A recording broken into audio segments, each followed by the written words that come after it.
Right now, at the Colorado Bureau of Investigation, dozens of items from the JonBenét Ramsey case are being tested for DNA. Results expected within weeks, possibly by March 2026. After 30 years, after the media circus, after the family was cleared, after Patsy died without answers, we may finally know who killed JonBenét.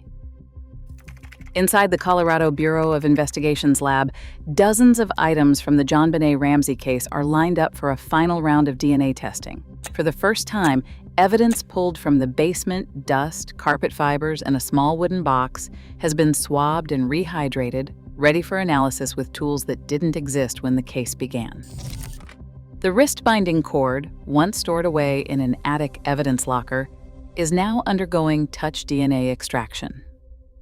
The garrote, the makeshift strangulation device described in the original autopsy, is being tested again, this time with next-generation sequencing that can scan for even the faintest traces of genetic material.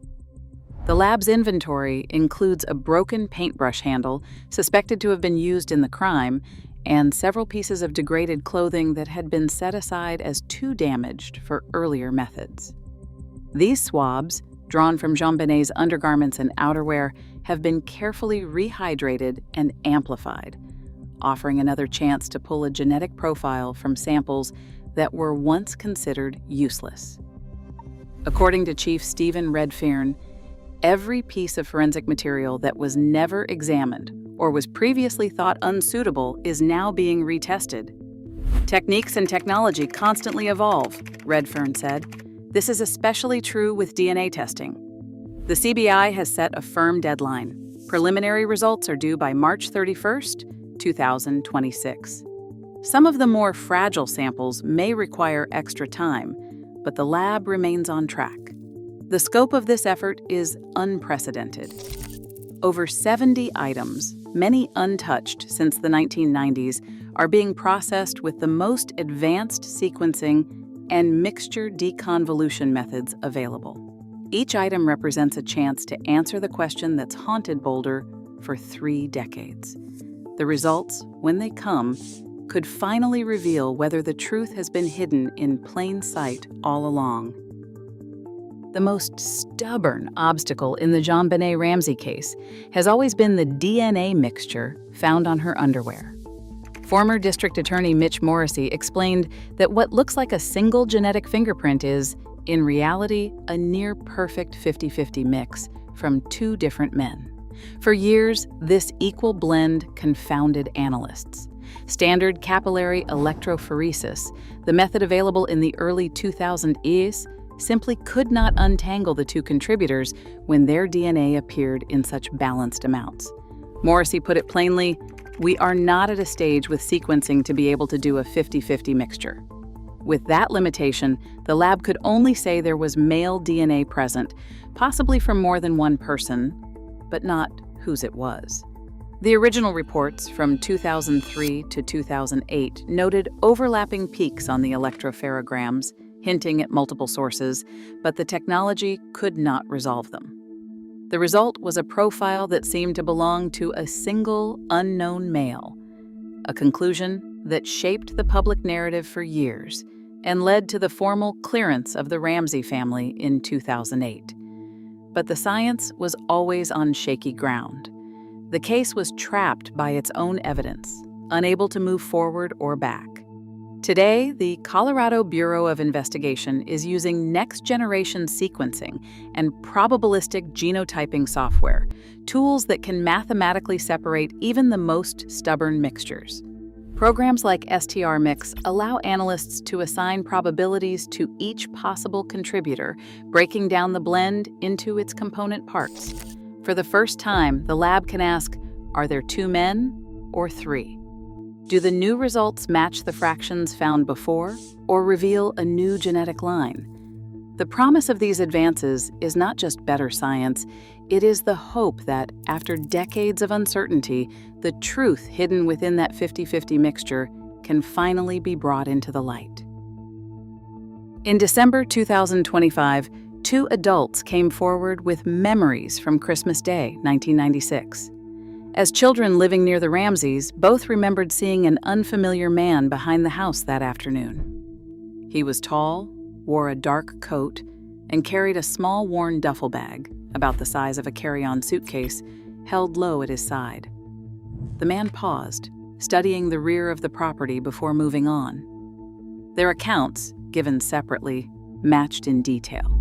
The bag's shape, the man's posture, even his cautious movements. Boulder police documented their statements and compared them to the original timeline.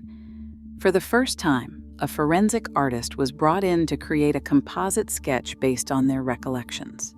The first draft appeared in December 2025. After follow-up interviews, a revised version was released in February 2026. The artist worked closely with both witnesses, refining facial features and the bag's distinctive look.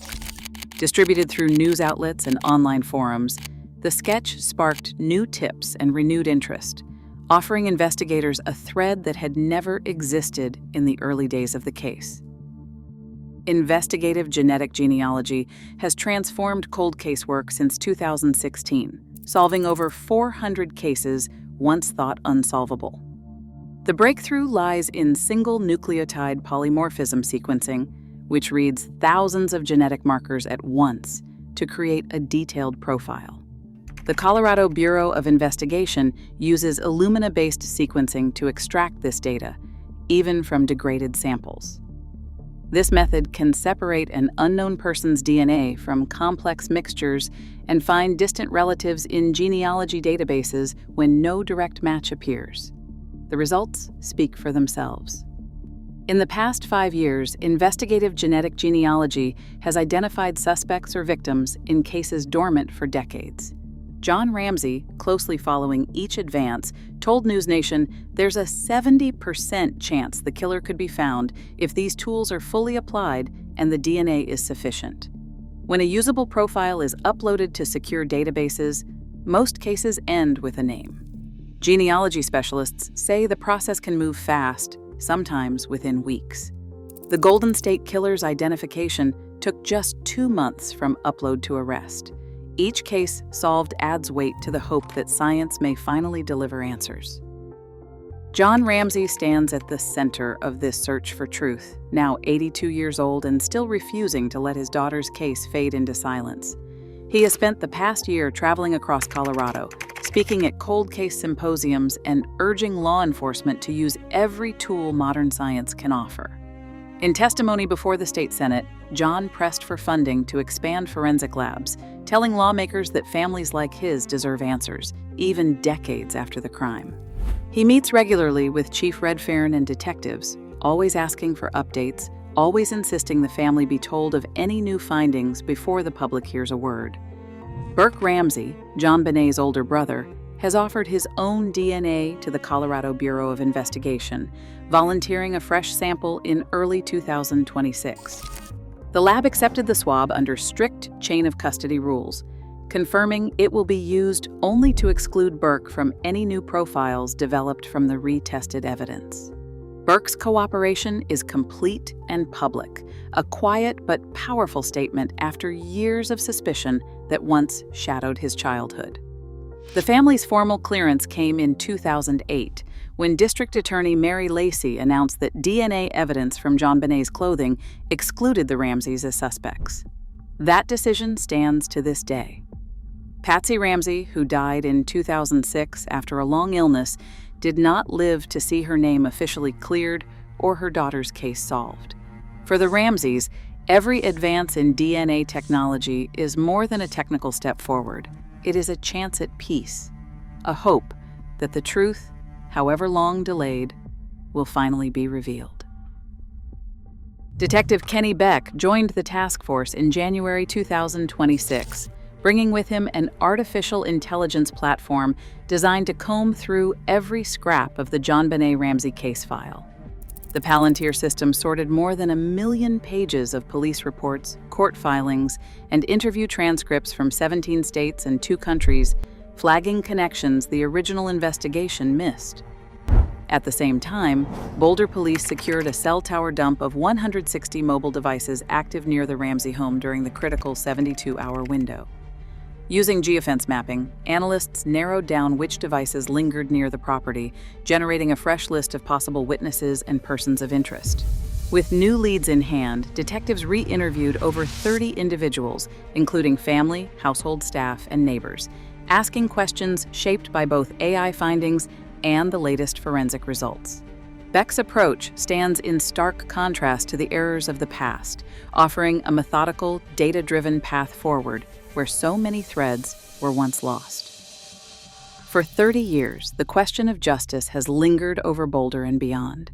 In moments like these, when science promises new answers, many find themselves searching for a deeper meaning. Some speak of justice in legal terms, but for others, it is a matter of faith, an enduring belief that truth cannot remain hidden forever. The story of JonBenét Ramsey has become more than a case file or a headline. It is a test of patience, hope, and the conviction that, in the end, every act will be weighed and every secret brought to light. The community gathers, not just for verdicts or arrests, but for a sense of rightness restored. As the results draw near, the hope is not only for answers, but for a kind of justice that reaches beyond the courtroom, a justice that, though delayed, is never denied. 3 possibilities now wait on the other side of the lab doors. If the DNA matches someone already in CODIS, police could have a name and a warrant within days. If no match appears, investigators will turn to genealogy databases, searching for relatives and building out family trees, a process that can take months. And if the results are inconclusive, the case remains open, waiting for the next advance. Today, new DNA tests, confirmed by Chief Red Fearn and set for March 2026, carry hope where the original investigation failed. For the Ramseys, officially cleared and still waiting, truth may finally emerge from the basement evidence. Injustice lingers, but sometimes God's justice is patient and unstoppable. Share your thoughts below.